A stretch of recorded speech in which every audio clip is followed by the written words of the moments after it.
What's going on, guys? Josh here with Trax RC, and in this video is kind of a different video than normal. We're not doing anything RC related. Instead, I'm going over my new desk and computer setup for 2022 and hopefully many years to come. Now, the reason why I wanted to make this video in the first place is because I am going to be editing on this new setup, and quality for you guys is going to be through the roof now, hopefully, because I'm going to be editing on a professional editor instead of my old one, which I'll get into more later in the video. So obviously this is not my new computer. This is my old one actually. It is a 2013 iMac. I bought it about 2 years ago, I believe. So I haven't had it for too long, but it is definitely starting to show its age. It's starting to be very slow, even just on Google. And then once I open up my editor, Photoshop, and things like that, it just slows it down so much. And it's really hard to make content and do things like schoolwork too. So that stuff is pretty important to me with a computer. So that's why I had to get a new one. So on this 2013 iMac, the things that I use the most for making videos, I used iMovie for editing, and then I used QuickTime Player for like screen recording, and then I use these two apps right here for editing thumbnails and making pictures look better and stuff like that. That's Photoscape X and Photopea. Both of them are free. Photopea is actually Photoshop, just the free version basically. It's an exact replica for the most part, and it runs through the web browser, so I really like that. And then I got all my fonts stored right here, and then sometimes I use Keynote to make little animations and stuff for videos, because iMovie is pretty bad at that. And that's everything that I used for videos on here. It's a pretty basic slew of applications, but it worked for me for the amount of time that I've had this iMac. And I'm sure you guys have probably noticed that I've outgrown most of those applications now. I've just mastered them really. I really am not learning anything new, and I potentially want to do this for a career in the future. So I really can't be stuck with iMovie anymore. So that's another reason why I got a new computer. And also with this iMac, I use this Hitachi Slim keyboard. I really love this keyboard. The only downside to it is that it's wired. And then I also use this little mouse right here. It's an old one, but it worked pretty well for me. Now this is a really nice setup for most people, but like I said, I quickly outgrew it. And that's why I had to get my new computer right here. Obviously, the screen is absolutely massive, but let's start out with the brains of it, which is the 2020 Apple M1 Mac Mini. And let me tell you, by the 15 minutes I've used it, I could tell that this thing is going to be perfect for my needs. And yeah, I've only used it for 15 minutes because I just finished setting it up. But let me backtrack here a little bit. My old computer right here actually used to be over here on my desk. I'm actually going to be getting rid of this computer. It is going back to Apple. I'm trading it in so that I could get 150 off the value of that. This computer, the way I built it, was around $1,400. I built it with 512 gigabytes of SSD storage, as well as 16 gigabytes of RAM, and a few other things if I remember correctly. I did get the Pro Apps bundle for education because I might do this for a career in the future. So it came with Final Cut Pro and Apple Motion, as well as Compressor, Logic, and MainStage. Those last two are for making music, so I really don't see myself ever using those, but I am definitely going to be using Final Cut Pro and Apple Motion. Final Cut Pro is going to replace iMovie on this computer, and then Apple Motion on this computer is going to replace Keynote, which I use for animations. And I'm honestly not too sure what Compressor does. I'm gonna have to look into that, but I may not use it. Those are going to be the main two, Final Cut Pro and Apple Motion. And then of course I am sticking with Photoscape and Photopea for thumbnails. So of course the monitor I got is the Samsung 34-inch flat screen. I'll put everything in the description below for if you want exact details, but it's 75 hertz. This is going to be perfect for my needs. And the reason why I got this big of a monitor in the first place is because I didn't want any wasted space on this section of my desk, because this is my computer and editing spot. This is where I do like work and stuff. So I really wanted this space to be filled up. Plus this is going to make multitasking with split screens so much easier. And the stand that this monitor comes with is actually a really weird shape. It's like a weird Y shape and the posts stick out really far. So I ended up getting a new mount. It's like a swivel mount kinda. It clamps on the edge of my desk right there, and it can move the monitor in any location, but for me, the monitor is going to stay right here. And then this monitor does have internal speakers, and so does the Mac Mini, but they sound really bad. So I picked up this cheap Amazon soundbar for 20 bucks, and it actually sounds pretty good. I'll open up one of the songs that I use for videos here so you guys can see what I mean. I just don't want to get copyrighted, so I gotta pick a good one. All right, let's do this one right here.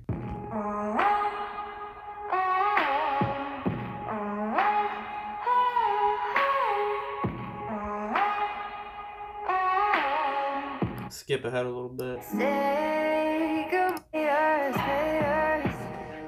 for the fee, but we'll make ladders out of obstacles and stepping stones from roadblocks over the. So yeah, it sounds pretty good. It's definitely worth the 20 bucks in my opinion. And for when my family doesn't like listening to it anymore, I also picked up a pair of JBL headphones right here. These were like 70 bucks and they actually sound very good too. So I'm definitely gonna be alternating between these two products for when I'm editing or just watching videos or stuff like that. So moving on, I picked up another Saatchi keyboard right here. This one is actually just the Bluetooth version of my old one right here. So the reason why I got a Bluetooth one and I didn't use the wired version is because on the Mac Mini, it only has 2 USB ports, which is not enough for my needs. So I figured I'll get the Bluetooth version so then I don't have to plug in the keyboard. And then of course, I also have the Apple Magic Mouse 2 with a black wrap on it. This mouse I actually also use with my old computer and I absolutely love this mouse because it matches the whole style of my desk. And of course, both of these are sitting on an RGB mouse mat that I got off Amazon. And I actually really like this mouse mat. I like the RGB style to it. It changes colors and it actually has different modes too. I just leave it on this setting because it matches the lights behind my monitor and also the lights under my desk too. And I got this in the first place so then the mouse and keyboard don't scratch up this desk. And overall, it's just a much smoother user experience when I'm editing. And of course, when I record rating your guys' RC's videos, I obviously record what's on my screen and then I need a good microphone to record my voice. And that's what this is for right here. This is actually something new.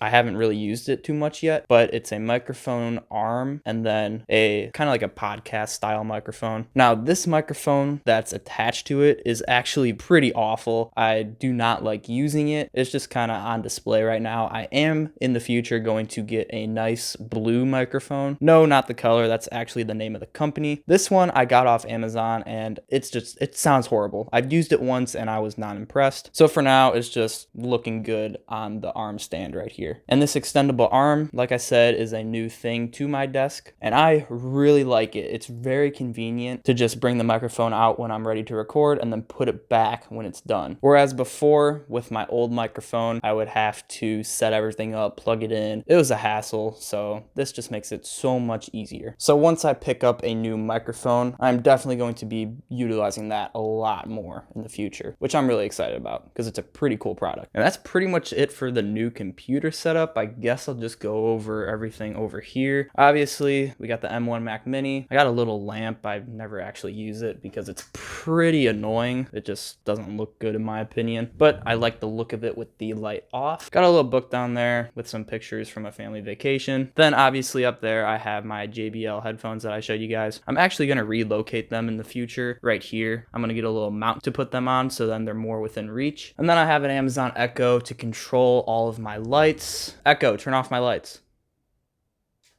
And they turn off. And it's really nice. Echo, turn on my lights.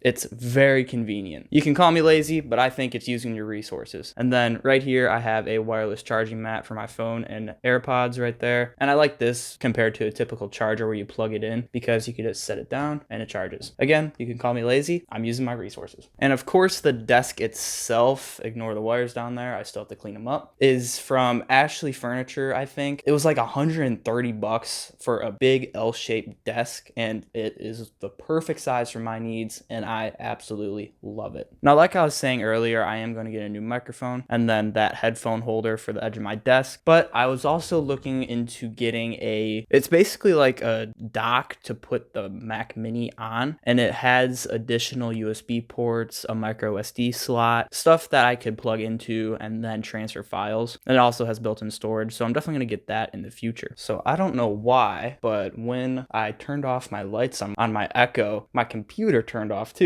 I think it's because, yeah, I plugged it into this power strip. Basically, this whole power strip is controlled by that smart plug right there, and that's what the Alexa controls. And because my computer is plugged into there, it turned off that whole power strip and turned off my computer. So I'm gonna have to move that to this power strip, where this power strip is not controlled by the Alexa and is plugged in right here. So that's kind of how I have it all wired up. So that's really it for this video, guys. This is probably gonna be the first video that I'm editing on Final Cut Pro. So I'm really excited for that. That might be the only only reason why I made this video in the first place. But I also think that some of you guys are into computers and all that, and I figured you would enjoy watching this type of video, even though it's not RC related. So I hope that you guys enjoyed this video. If you did, leave a like, share with others so I can grow my channel. And with that, I will see you guys in the next video.